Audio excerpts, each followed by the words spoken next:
খাগড়াছড়ির বেতছড়ি ৪ নম্বর ওয়ার্ড আজ পানির নিচে।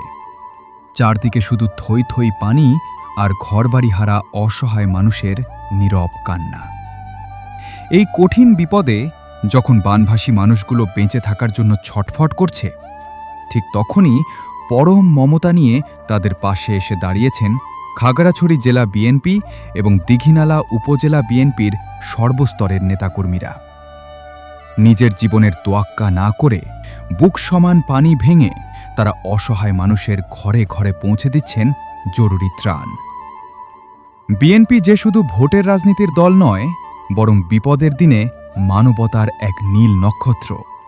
তা আজ তারা খাগড়াছড়ির মাটিতে দাঁড়িয়ে নিজেরা খেটে প্রমাণ করে দিলেন। আজকের এই সুন্দর ও সুশৃঙ্খল ত্রাণ বিতরণ দেখে সাধারণ মানুষের মনে পড়ে যাচ্ছে অতীতের সেই দুঃসহ দিনগুলোর কথা। বিগত হাসিনা সরকারের আমলে যখনই দেশে বন্যা হতো, মানুষ চাতক পাখির মতো একটু সাহায্যের আশায় চেয়ে থাকত। কিন্তু সেই স্বৈরাচারী আমলের বাস্তবতা ছিল খুবই নিষ্ঠুর।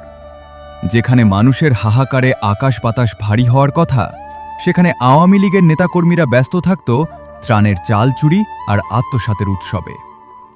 গরিবের মুখে খাবার দেওয়ার বদলে অসহায় মানুষের কান্নাকে উপহাস করে তারা ত্রাণের মালামাল দিয়ে নিজেদের বাড়িঘর ভরে তুলেছিল।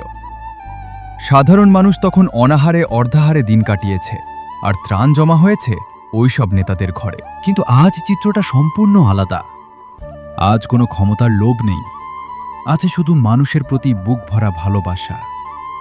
বিএনপি নেতাকর্মীরা কোনো বৈষম্য না করে নিজেদের হাতে প্রতিটি অসহায় মানুষের কাছে ত্রাণ পৌঁছে দিচ্ছেন। এই নিঃস্বার্থ সেবাই বিএনপির আসল পরিচয়। বিপদের পাশে দাঁড়ানোই তো আসল নেতৃত্ব।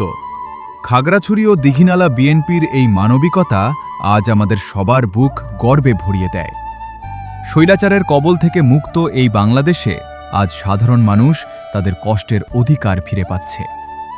আন্তরিক ধন্যবাদ খাগড়াছড়ি জেলা ও দীঘিনালা উপজেলা বিএনপির সকল স্তরের নেতাকর্মীদের, যারা এই দুর্যোগে মানুষের মুখে হাসি ফোটানোর জন্য দিনরাত এক করে কাজ করছেন। যেখানে দুর্যোগ, যেখানেই মানুষের হাহাকার, সেখানেই সবার আগে ভালোবাসার হাত বাড়িয়ে প্রস্তুত বিএনপি। জয় হোক মানবতার, জয় হোক মেহনতি মানুষের।